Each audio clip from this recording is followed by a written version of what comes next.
تو یہ وہی تو باقاعدہ طور پر حصہ تھا اس دیکھیے جنگ کا۔ پہلی بات تو یہ ہے کہ ایران نے جنگ شروع ہونے سے بہت پہلے یہ کہہ دیا تھا کہ خلیج میں جس ملک میں امریکہ کے اڈے ہیں اگر وہاں سے ہم پر حملہ ہوا تو we will hit back, we will strike back and it lived to its words. چاہے دوستی تھی اس ملک سے، چاہے قربت تھی، چاہے جو بھی تھا. قطر کے ساتھ تو ان کے جوائنٹ پروجیکٹس ہیں، جو سب سے بڑا گیس کا ذخیرہ ہے، جہاں سب سے زیادہ گیس پروسیس ہوتی ہے، وہ جوائنٹ پروڈکشن ہے ایران اور قطر کی. تو اس پر بھی حملہ کیا. کہنے کا مطلب یہ ہے کہ یہ سٹیٹڈ پوزیشن تھی ایران کی کہ اگر یہ بیسز استعمال ہوں گی تو we will have the right to retaliate. جی بالکل. ایک بات تو یہ ہے. دوسری بات دیکھیے، گزارش یہ ہے خلیجی ریاستوں کو بھی چاہیے، جس کا ذکر آپ نے کیا ہے اس کو خاص طور سے اور باقی کو بھی، ایک تو یہ کہ as a Muslim you should have greater feeling for your Muslim brother. آپ کو پتہ ہے نا ایپسٹین یہ وہ طوطا ہے جس کی گردن مروڑے تو جن مر جاتا ہے. ابھی کل ہم نے وہ جس اوپینین میکر کی گفتگو سنائی تھی، اس نے تو کلک مل دی ہے پوری امریکی قوم کے منہ کے اوپر. جی لیکن بخاری صاحب اس کے ساتھ ایک اور بڑی امپورٹنٹ بات ہے کہ ابھی جس طرح سے بات کر رہے تھے کہ اندرون خانہ بھی ڈونلڈ ٹرمپ کے اوپر بہت سارے پریشر جو ہے وہ ایگزسٹ کر رہے ہیں. ابھی ہم دیکھ رہے ہیں کہ ڈیموکریٹس جو ہیں وہ ٹرمپ کے اگینسٹ پھر سے وار پاور ریزولوشن جو ہے اس کو ایک دفعہ پھر سے انیشیٹ کرنے کی بات کر رہے ہیں. دو طرح کا پریشر ہے. ایک تو میں نے کہا کہ جو الیکٹڈ ہاؤسز ہیں ان کے، اس میں بہت ٹف صورتحال ہے ٹرمپ کے لیے. He is facing great trouble there. لیکن جو اس سے بھی زیادہ امپورٹنٹ ہے وہ یہ ہے کہ وہ میڈیا جس نے امریکہ کو امریکہ بنایا، جس نے امریکہ کی پروجیکشن کے لیے دنیا کے کلابے ملا دیے، چاہے وہ وال اسٹریٹ جرنل ہے، چاہے وہ CNN ہے، چاہے وہ نیو یارک ٹائم ہے، چاہے وہ واشنگٹن پوسٹ ہے، یہ موصوف اتنے بکھلا گئے ہیں کہ وہ کہتے ہیں fake news fake news fake news fake news. یعنی رپورٹر سے بات نہ کرنا. دشمنیاں تو خیر نہیں ہوتی، مخالفتیں ہوتی ہیں، لیکن no leader sitting in a press conference کسی کو یہ کہے کہ you shut up, I don't want to talk to you because you are fake news. یہ نہیں ہوتا. یہ جب میں کہتا ہوں نا کہ ٹرمپ بکھلا گیا ہے، Trump is out of his mind, میں غلط نہیں کہتا ہوں.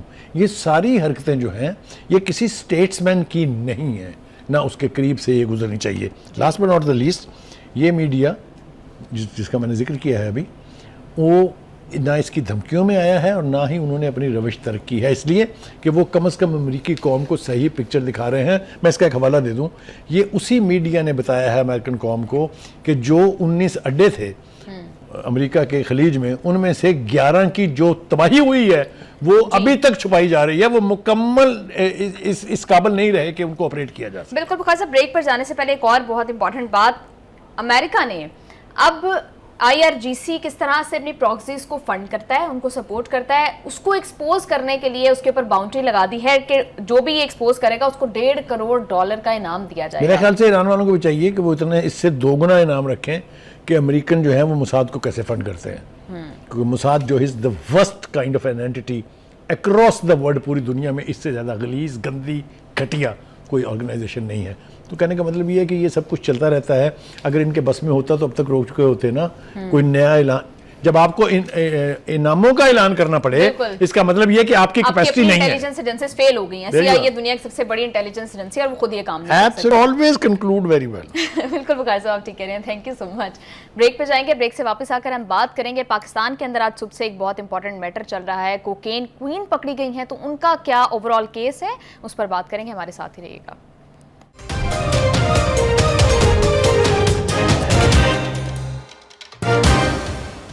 ویلکم بیک ٹو دا شو. کراچی میں کوکین کوئین انمول عرف پنکی جو ہے ان کو گرفتار کر کے عدالت پیش کیا گیا ہے. ان کی ایک آڈیو لیک ہوئی ہے جس کے اندر وہ پورے نظام کو کس طرح سے چیلنج کر رہی ہیں، وہ ذرا دیکھیے.